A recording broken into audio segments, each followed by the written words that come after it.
Hello everyone, एक बार फिर से आप सभी का बहुत बहुत स्वागत है इस वीडियो सीरीज़ में। मैं हूं आपका दोस्त अभिजीत श्रीवास्तव और जैसा कि आप जानते हैं हम लोग हर बार पहले आपसे रूबरू होते हैं, बातचीत करते हैं और फिर अपने चार्ट्स की ओर चलते हैं। लेकिन आज आपसे माफ़ी चाहूँगा, कुछ ऐसी सिचुएशंस हैं, कुछ मेरी तबीयत थोड़ी नासाज थी, उसकी वजह से थोड़ा चेहरा डाउन है। और उससे भी बड़ी सिचुएशन ये है कि पितृपक्ष चल रहे हैं, तो जो मेरी बियर्ड है, दाढ़ी है और जो मेरे बाल हैं वो इस तरह से क्रीपी हो गए हैं कि ये एक स्टॉक मार्केट का शो बनने के बजाय एक क्रीपी शो बन जाएगा, हॉरर शो बन जाएगा। सो चलिए बिना टाइम वेस्ट किए शुरू करते हैं अपना ये वीकली मार्केट सिनेरियो नंबर 82। जैसा आप हर बार देखते हैं हम लोग कंक्लूजन करते हैं, समराइज करते हैं इस पूरे चार्ट एनालिसिस को आखिरी में, वो हम यहाँ पे भी करेंगे, चार्ट पे ही मगर करेंगे आज। और सबसे पहले बात कर लेते हैं निफ्टी की। निफ्टी आप देख रहे हो, जैसे हम लोग बात कर रहे थे कि एक करेक्शन अगर कर ले तो इसके लिए ज़्यादा अच्छा है, जिसकी उम्मीद हम इन एरियाज से कर रहे थे जब हमारे टारगेट्स पूरे हुए थे। मैं ये चाह रहा था कि अगर ये यहाँ करेक्शन कर लेता तो 18,200 से 500 की जो जर्नी है वो इस तरह की क्रीपी ना होती, जो मैंने उस वक्त भी कहा था कि अगर कर लेता तो ज़्यादा अच्छा था। और आप देख रहे हो, जैसा मैं आपको बताता आ रहा हूँ हर बार, हर एक एक्शन का एक रिएक्शन होता है। सो यहाँ पे वो करेक्शन नहीं हुई, आप देख रहे हो, अब यहाँ पे आपको वो परेशान करता नज़र आ रहा है। तो इसका क्या मतलब है कि आप 18,200 500 जाने में ज़्यादा मुश्किल पैदा करेगा? देखिए, इसका जवाब मैं क्लियरली दे पाने में आज केपेबल नहीं हूँ, लेकिन मैं आपको ये ज़रूर कहना चाहूँगा कि अगर इसमें कोई भी जान बची है, और जैसा हमें लगता है कि इसमें जान बहुत बची है, तो जैसा मैं आपको बताता आ रहा हूँ आप देखोगे अब यहाँ से जो चाल चलेगा वो इसी तरह की बिल्कुल क्लीन चाल आपको चलता नज़र आएगा और बहुत अच्छी चाल आपको यहाँ से देखने को मिल सकती है।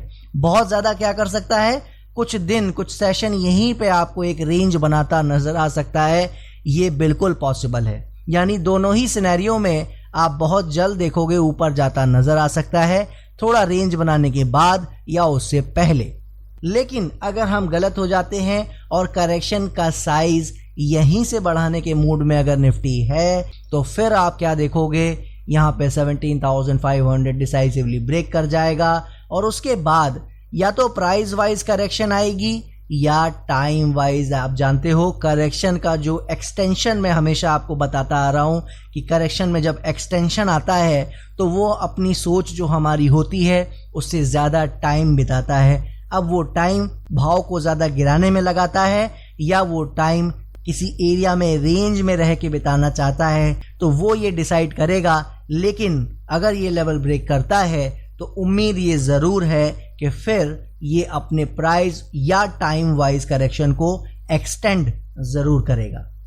हालांकि ये सारी बातें मैं आपको इसलिए नहीं बता रहा हूँ कि ये ब्रेक करने ही जा रहा है, बिल्कुल नहीं दोस्तों, हमारा ऐसा कोई भी व्यू नहीं है, हमारी ऐसी कोई सोच नहीं है। लेकिन हमेशा हमें अपने लिए एक प्लान रखना चाहिए कि अगर हम फेल होते हैं तो हमें कितनी तेज़ी से एग्जिट लेना है, कहाँ पे लेना है और कब दोबारा ट्राई करना है। जी हाँ दोस्तों, इसके लिए आपको बताया गया है।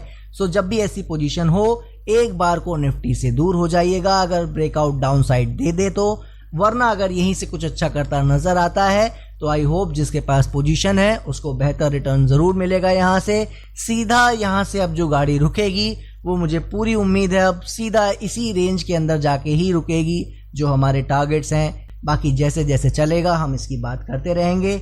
ध्यान बस ये देना है कि हमारे सपोर्ट एरिया के आसपास जहां ये काम कर रहा है, इस रेंज को बना लिया है, तो आप ये इसका जो लो एरिया है 17,450 17,460 के आसपास, अब आप इसको ही मान लें कि ये जो 470 460 के आसपास का एरिया है इसको ही अब हम ट्रैक करें। 20-30 पॉइंट नीचे सिर्फ हुआ है, इसके नीचे चले बिल्कुल निकल जाना चाहिए।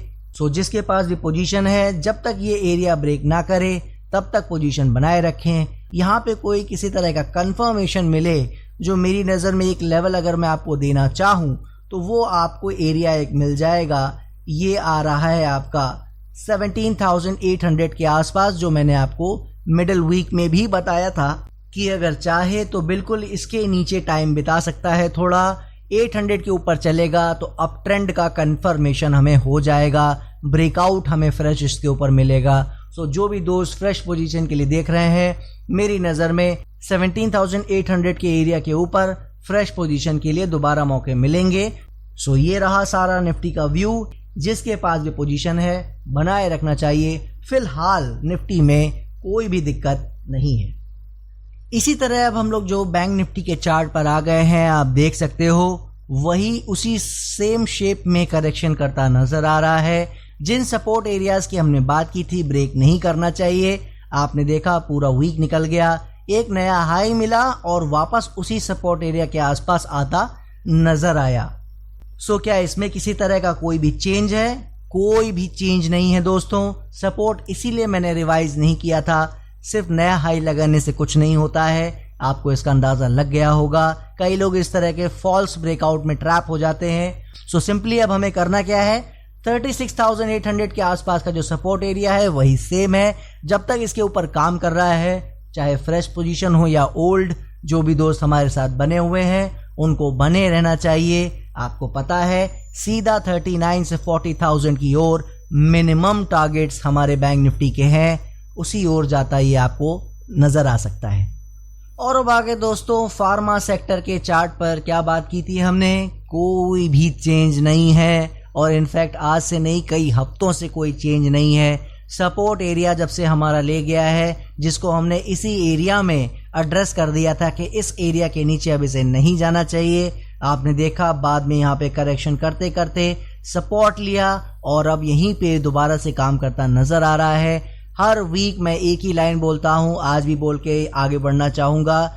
कुछ भी नहीं करना है अभी, जब तक ये हमारे रेजिस्टेंस एरिया 14,700 को ब्रेक ना कर दे, तब तक कुछ भी नहीं करना है, इससे दूर रहना है। बाकी जिन भी दोस्तों के पास पोजीशन है उनको डेफिनेटली अपनी सारी पोजीशन बनाए रखनी है जब तक हमारा सपोर्ट एरिया 13,600 ब्रेक ना कर जाए।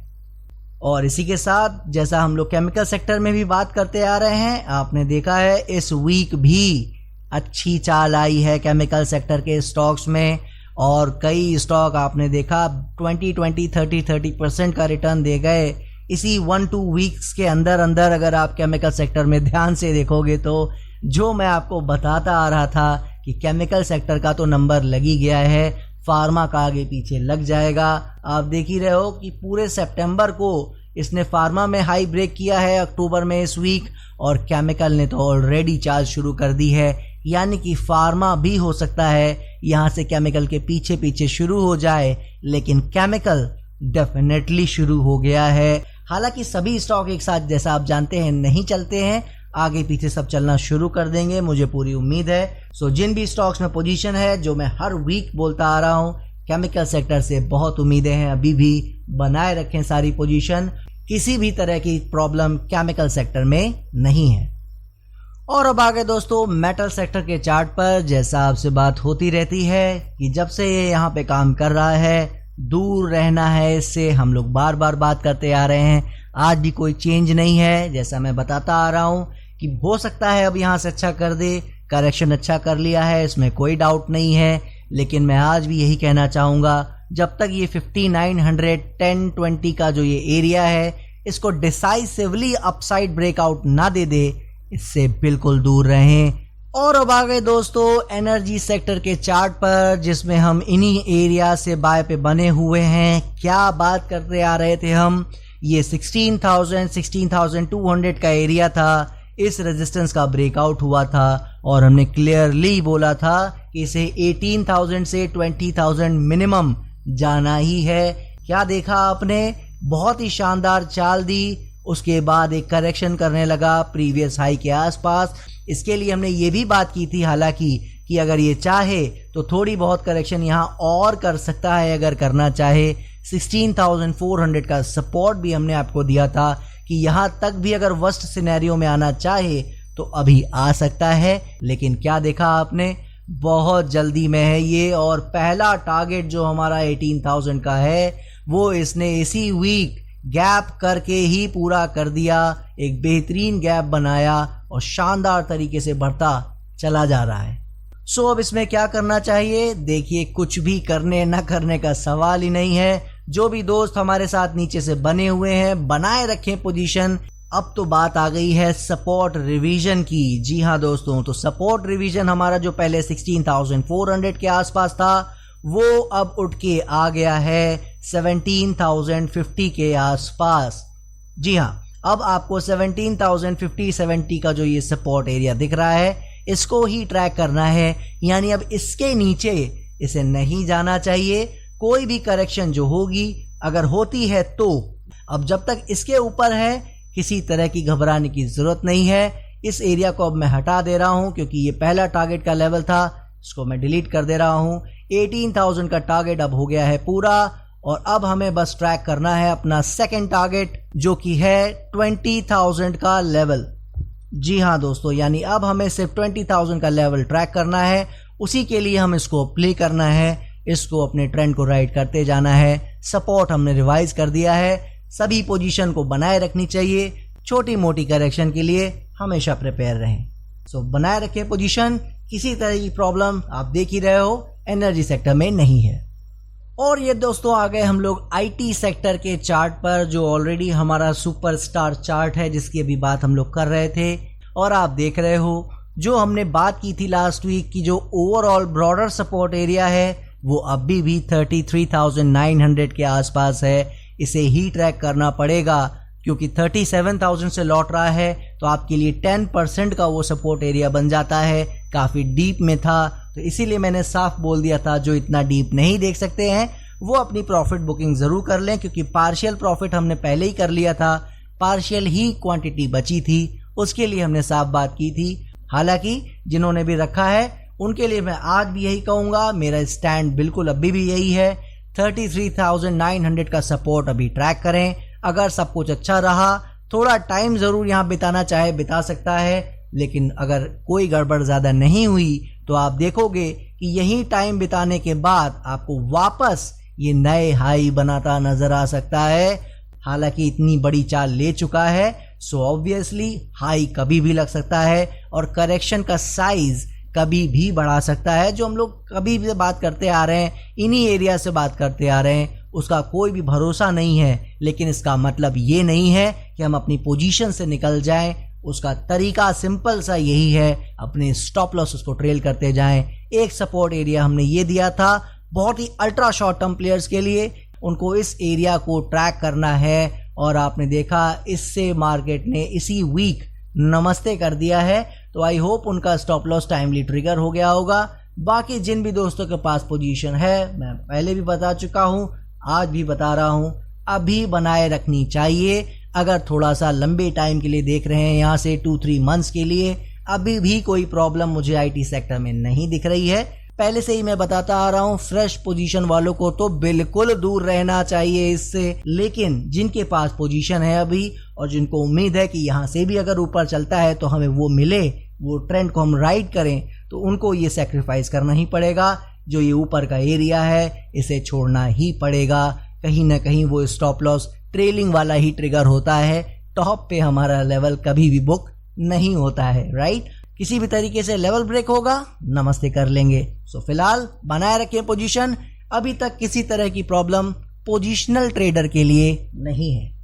और अब आ गए दोस्तों ऑटो सेक्टर के चार्ट पर। नज़र तो आपको आ ही रहा होगा, हमारे रेजिस्टेंस एरिया को क्या शानदार गैप करके ब्रेक किया, आप देख ही रहे हो।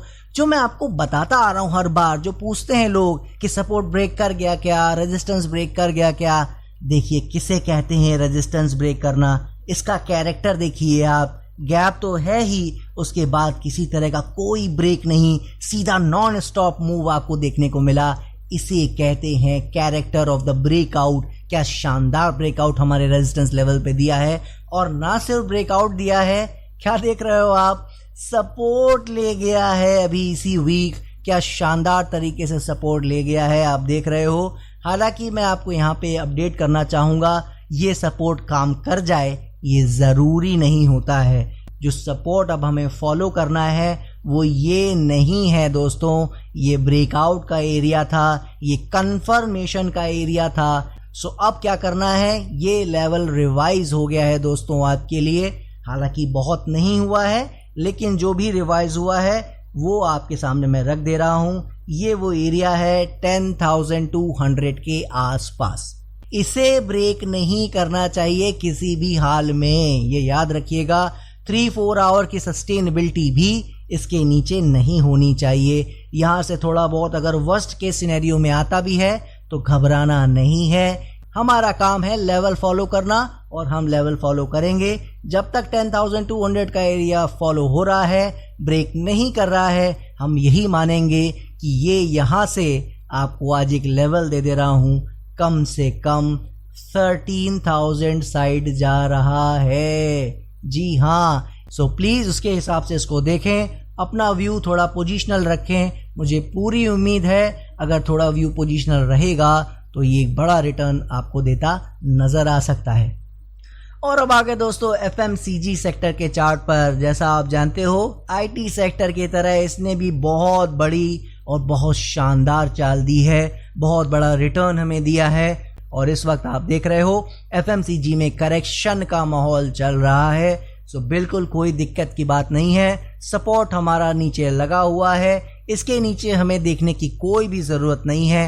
39,400 का लेवल ब्रेक कर देगा, एक बार सारी पोजीशन बुक कर देंगे, प्रॉफिट सारा बुक कर लेंगे। लेकिन जब तक ऐसा नहीं होता है, पोजीशन बनाए रखनी चाहिए। फ्रेश पोजीशन वाले IT सेक्टर की तरह इससे भी पूरी तरह दूर रहें। तो जिनके पास भी पोजीशन है ट्रेंड राइड करते रहें, बाकी फिलहाल इससे दूर रहें। और फाइनली आ गए दोस्तों PSU बैंक के चार्ट पर। क्या बात की थी हमने, जब तक अब ये इस एरिया को ब्रेक ना कर दे, मेटल सेक्टर की तरह दूर रहिए इससे। 2580 का लेवल है ये, जब तक इसके ऊपर ना निकल जाए, डिसाइसिवली ब्रेक ना कर जाए, याद रखिएगा सिर्फ इसके ऊपर चलना ही काफ़ी नहीं होता है। 3-4 आवर की सस्टेनेबिलिटी और कैरेक्टर ऑफ द ब्रेकआउट। सो जब तक वो ना हो जाए फिलहाल इससे दूर रहें, इसमें भी किसी तरह का कोई भी चेंज नहीं है। सो अब ये वापस आ गया हूं मैं निफ्टी के चार्ट पर, क्योंकि अब बात करनी है हमें समरी की। जी हाँ दोस्तों, जितने भी चार्ट्स देखे अब उसको एक बार समराइज कर देते हैं। क्या देखा है हमने, निफ्टी में अभी किसी तरह की प्रॉब्लम नहीं है, सपोर्ट के आसपास काम कर रहा है। बैंक निफ्टी में भी अभी तक कोई प्रॉब्लम नहीं है, सपोर्ट के आसपास काम कर रहा है। दोनों से ही ये उम्मीद है, और जबकि मुझे बैंक निफ्टी से ज़्यादा उम्मीद है कि वो बहुत अच्छा परफॉर्मेंस देगा। निफ्टी ने तो ऑलरेडी परफॉर्मेंस दे दी है, फिर भी हमें ये उम्मीद है कि अभी और ऊपर ये जा सकता है, ऊपर के टारगेट्स के लिए। तो इस तरह की उम्मीदों के साथ हम अभी भी अपनी पोजीशन बनाए रखेंगे और इसको होल्ड करके ट्राई करेंगे, देखेंगे यहाँ से ये कैसे काम कर रहा है। रही बात अदर सेक्टर्स की, तो आपने देखा कि जो सेक्टर अच्छा काम नहीं भी कर रहे थे वो भी अच्छा काम करने की कोशिश करते नजर आ रहे हैं। एनर्जी सेक्टर ने अपना पहला टारगेट टच कर लिया है।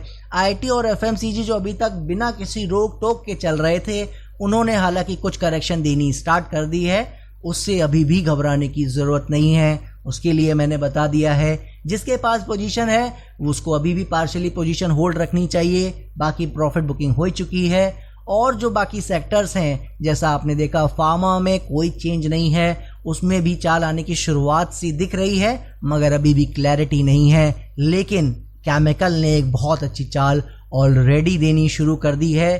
कुछ स्टॉक्स ने लास्ट 2 वीक्स में, मैं पहले भी बता चुका हूँ, 25-30% तक का रिटर्न दे दिया है। अगर आप ध्यान से देखेंगे केमिकल सेक्टर में, सो बहुत अच्छे से काम कर रहा है केमिकल सेक्टर। ऑटो सेक्टर ने इस वीक ब्रेकआउट दे दिया है दोस्तों, कंफर्मेशन कर दिया है कि करेक्शन अगर थोड़ी बहुत यहाँ से वापस भी हो जाए, लेकिन अब वो ऊपर ही जा रहा है। उसका टारगेट भी मैंने आपको बता दिया है कि 13,000 साइड, अगर मैं उसको राउंड फिगर के साथ थोड़ा रेंज में बताने की भी कोशिश करूं तो 12,500 से 13,000 की साइड वो जा रहा है, कम से कम ऐसी पूरी उम्मीद हमें बनी हुई है। और रही बात इसके अलावा PSU बैंक की, जिसने हमें सबसे ज़्यादा निराश किया, एक बार भी प्रॉफिट नहीं दिया। मेटल ने तो एक बार प्रॉफिट दिया, एक बार छोटा सा स्टॉप लॉस ले गया, कोई परेशानी की बात नहीं है। लेकिन PSU बैंक की बात हम लोग जब से करते आ रहे हैं, एक बार चाल लिया लेकिन उसमें कोई भी बेनिफिट हमें नहीं हो सका, कोई प्रॉफिट बुकिंग भी नहीं हो सकी। सो उससे जो एक उम्मीद थी उसने हमें निराश किया, हमारा स्टॉप लॉस किया था। लेकिन उसके बावजूद हम ये बात करते आ रहे हैं कि कि उसमें दम है। अब वो टाइम थोड़ा एक्सटेंड अगर करेक्शन का करना चाहे तो वो कर सकता है, हम उस उम्मीद में नहीं बैठ सकते। एक स्टॉप लॉस तो हमें रखना ही होता है। और अब आप देख रहे हो कि उसमें वापस से एक जान आनी शुरू हो गई है। अगर आप स्टॉक स्पेसिफिक में भी जाके देखोगे तो वो जान आपको क्लियरली नज़र आने लगेगी। लेकिन मैं सिर्फ यही कहूँगा, उसमें भी ब्रेकआउट होने का वेट करें। उम्मीद हमारी जो है, इन सब का सार क्या है, हर चीज़ बेहतरी की ओर बढ़ रही है, हमारे दिए हुए टारगेट्स की ओर बढ़ रही है। सो कुल मिला के कोई प्रॉब्लम, पूरी मार्केट को अगर आप ब्रॉडर वे में देखोगे तो नहीं दिखा रहा है कोई प्रॉब्लम। जो इस तरह का जो बात लोग करते हैं कि टॉप लग सकता है इन एरियाज़ में, लगने को देखिए कभी भी लग सकता है, हम कभी भी गलत हो सकते हैं। लेकिन एक ब्रॉडर मार्केट से, चाहे वो ग्लोबल मार्केट हो, डॉलर हो, बॉन्ड यील्ड हो या और भी चीज़ें हैं, आप उन सब चीज़ों को देखोगे तो आपको यही समझ में आएगा कि अभी ऐसी कोई इमीडिएट इशू नज़र नहीं आ रही है। सब कुछ अच्छा और बेहतरी की ओर ही बढ़ता नज़र आ रहा है। जो एक करेक्शन पीरियड का टाइम था, जो मैंने आपको बताया था कि अगस्त एंड होने से पहले पहले ख़त्म हो जाना चाहिए, वो आपने देखा ख़त्म हुआ।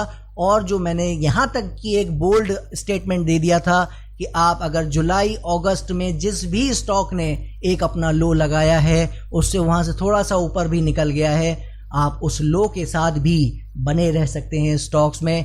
80% ऑफ द स्टॉक्स उस लेवल से काम कर रहे हैं, आप जाके चेक कर सकते हैं। सब ने अपने उस सपोर्ट को आज तक होल्ड कर रखा है, किसी तरह का इशू नहीं है। सो बस यही आशा करता हूँ कुछ ना कुछ डायरेक्टली या इनडायरेक्टली बेनिफिट आप सबको हो रहा होगा और हमारे व्यूज़ आप सबको पसंद आ रहे होंगे।